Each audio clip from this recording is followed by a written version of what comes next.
আচ্ছা ভাই, বর্তমান যে যুদ্ধ পরিস্থিতি চলতেছে, ইরান, ইসরায়েল এবং আমেরিকা, এই তিনটা দেশের যুদ্ধ চলতেছে। এই যুদ্ধ নিয়ে বাংলাদেশের মিডিয়াগুলো যে ধরনের প্রোপাগান্ডা চালাচ্ছে, সেগুলো কি আদৌ যৌক্তিক?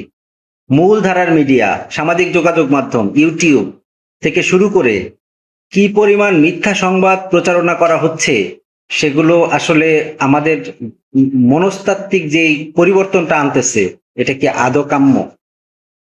টেলিভিশন চ্যানেলগুলো, যাদের আসলে সাংবাদিকতার একটা নৈতিকতা রয়েছে, তারাও ঠিক একইভাবে একই ভুল করতেছে। এআই দিয়ে ভিডিও বানাচ্ছে, তারপরে বিভিন্ন বড় বড় গণমাধ্যমের সংবাদগুলাকে নিয়ে তার সাথে মশলা মিশিয়ে ভিডিও করতেছে, ভিডিও করে করে ছেড়ে দিচ্ছে, শুধুমাত্র একটাই কারণ, ভিউ। ভিউ বাণিজ্য ছাড়া এটার পেছনে আর কোনো কারণ নেই।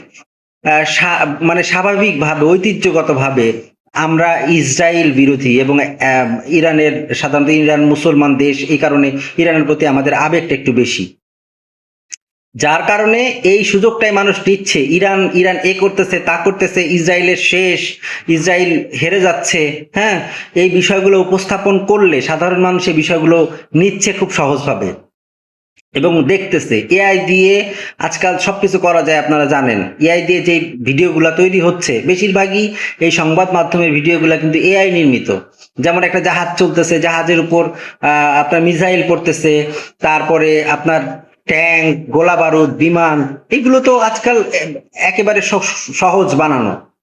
হ্যাঁ, এগুলো বানিয়ে বানিয়ে তার ব্যাকগ্রাউন্ড মিউজিক গুলা দেওয়া হচ্ছে, রণসঙ্গীত, যুদ্ধের আওয়াজ, যেগুলো সাংবাদিকতার নীতিতে আসলে পড়ে না।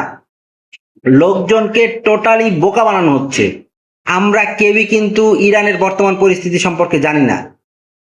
বড় বড় মিডিয়াগুলা যেগুলো জানাচ্ছে, সেগুলো কিছুটা বুঝতে পারতেছি বা দেখতেছি। তাইলে বাংলাদেশি মিডিয়াগুলা কিভাবে এই ধরনের অতিরঞ্জিত ভিডিওগুলা তৈরি করতেছে? এই তথ্যগুলা কোথায় পাইতেছে তারা? এগুলো সাংবাদিকতার নৈতিকতা বিরোধী। আজকে ইরানের পরিস্থিতি ভয়াবহ খারাপ। ইরানের বহু লোক উদ্বাস্তু হয়ে রাস্তায় জীবনযাপন করতেছে। তেল ক্ষেত্রগুলো ধ্বংস করে ফেলা হয়েছে। নৌবাহিনী, সেনা, আপনার বিমান বাহিনীকে পুরোপুরি ধ্বংস করে ফেলা হয়েছে। মিসাইল, আজকে যে মিসাইলের কথা বলা হচ্ছে, যে মিসাইল, যে লঞ্চার গুলা যেগুলোতে লঞ্চ করা হয়, সেই জায়গাগুলো, যেই জায়গাগুলো থেকে লঞ্চ করা হতো, সমস্ত জায়গাগুলো ধ্বংস করে ফেলা হয়েছে। এখন যে, তাইলে বলবেন যে এখন যে মিসাইল গুলো ছোড়া হচ্ছে, সেগুলো কোত্থেকে ছোড়া হচ্ছে? সেগুলো ছড়া হচ্ছে যে ভ্রাম্যমান গাড়ির উপর থেকে ছোড়া যায়। এটা হচ্ছে ইরানের জন্য একটা প্লাস পয়েন্ট ছিল। বলা হচ্ছে যে আপনার ইসে